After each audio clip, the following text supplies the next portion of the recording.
A very warm hello to my Extraordinaire family. Welcome to this episode of Personne Extraordinaire. Through this interview series, I'm attempting to profile people who've made an extraordinary impact in their respective fields to engage and uplift others and help them be the best versions of themselves.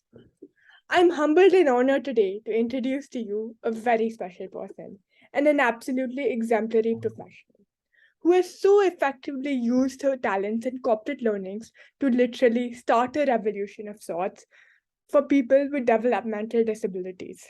Prachi is the founder and executive director of the technology-based non-profit Nayi Disha. Nayi Disha is a lifelong support system for families and parents who are primary caregivers for children affected by Down syndrome and other developmental disabilities. Through a digital knowledge hub, community, and accessible headline, it draws families into an ecosystem and makes them comprehensive and credible information for families. Under her leadership, Nayi Disha has won several awards, including the prestigious Zero Project Award at UN Office in Vienna. She is also the Salzburg Global Fellow of 2020 and Indian Inclusion Fellow of 2018. An engineer by training, she has worked with reputable organizations like Microsoft and TCS before founding Nayi Disha. Her brother, who has Down syndrome, is her inspiration. Welcome, Prachi, ma'am. It's so nice to have you here. Thank you so much. Thanks, Zen, for inviting me. I must say that you introduced Nayi Disha very well. Thank you. So, to start this interview off, I'd just like to ask you, what is a fun fact about yourself? This can be a favorite animal, hobby, or anything else. Yeah, so as sincerely as I do my work today, I was not a very sincere student back then. So I used to be one of those few kids who used to be standing outside the classroom.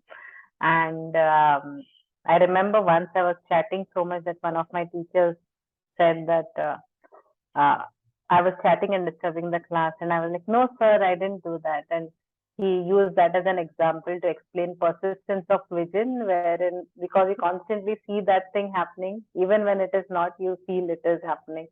I guess you might know about the concept of persistence of vision, right?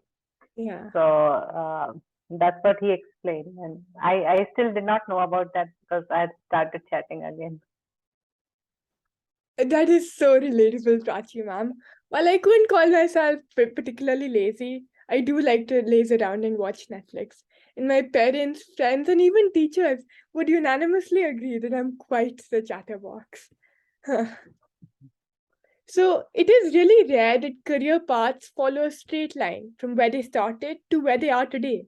Would you care to share a little bit about your journey and who or what your inspiration was, and some interesting experiences along the way that shaped you as a person?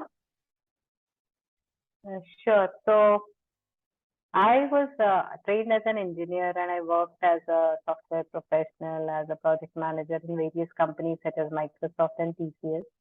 But I would also like to say that I'm also a sibling. So my elder brother who has Down syndrome has been the inspiration, and I always wanted to do something in this space. So when I started volunteering at the places he used to go to, it really impacted me to see that even at this age of technology, families were not receiving the information they wanted. And this is where my journey with starting Nayi Disha began, as a resource that can help families, because I strongly believe that it is families who stand behind the person and who are really, you must be experiencing it yourself. And families play a very critical role in any person's life, and more so if the person has a disability. So that's where we started Nayi Disha. Yeah. That's so inspirational, Prachi ma'am. Knowing that no matter where you have to start doesn't determine where you land gives us all hope. But what I think is even more important, it's the ability to map skills and learnings that you acquire along the way and use them in subsequent jobs. And you have so deftly demonstrated that in your professional trajectory.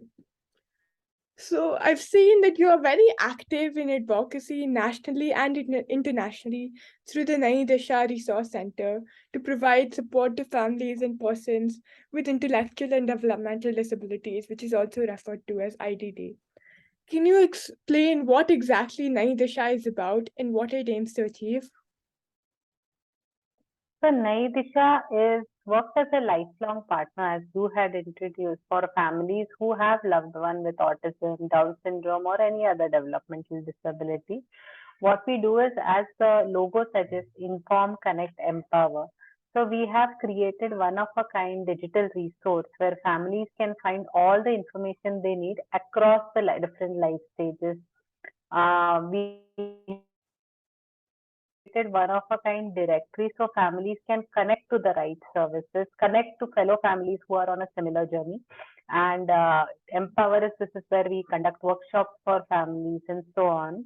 And all of this is now encapsulated with a helpline that we provide and helpline support that we provide. This is free helpline support for any family anywhere in India, which is available on phone and WhatsApp. This is such amazing work you're doing, and I have to applaud you for the same. I personally feel that one of the biggest things that we don't have in India is the concept of support groups and partnerships, like you spoke of just now. They're so sorely needed because being able to learn from those shared lived experiences, even though they aren't your own, and having a virtual safety net and access to those holistic healing practices is so therapeutic in and of itself. And the way you've leveraged Sure. technology to scale and connect the dots is very appreciable. My Thank next you. question to you is I personally think that ableism and social and structural issues like lack of accessibility continue to present barriers for people with disabilities around the world. And so, what is, in your opinion, are the best ways to tackle these barriers? Can you give some examples of the best practices you've come across in your career or in your personal life? Uh, I feel accessibility and inclusion are words which are many times used so often that they lose their meaning at some point. So I think there are two concepts to it. One is, when we speak of inclusion, we often speak of inclusion in terms of inclusion of person with disability, inclusion of women in the workforce, and sometimes inclusion of people with varied sexual orientation as well. So then uh, what happens is inclusion is far beyond that. Inclusion, what to me, what inclusion really means is we include the person for who he or she is with dignity first. We respect the person for who or she is, irrespective of whatever they come with. So this might mean inclusion of people with various who follow different places of worship, who eat and so on. So I think inclusion is a broad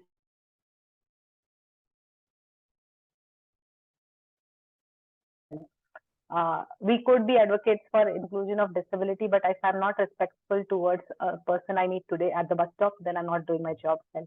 The second thing is design thinking concepts where if we build for the most vulnerable, we are probably building a very good product. And this is very important for young people who aspire to do big things in life. Where if you think of the most vulnerable, for example, the resources that we build, if we only have them in English, we are doing a disfavor to families for whom English is not the first language. So we need to design it in a way that a person who is most vulnerable is able to access this. And I think that's what inclusion and accessibility mean to me. You nailed it, Prachi, ma'am. In my humble opinion, acknowledgement is actually the very first step in finding viable solutions to the problems we come across. I strongly believe that if we educate children on the power of differentness starting young, it'll come to them naturally.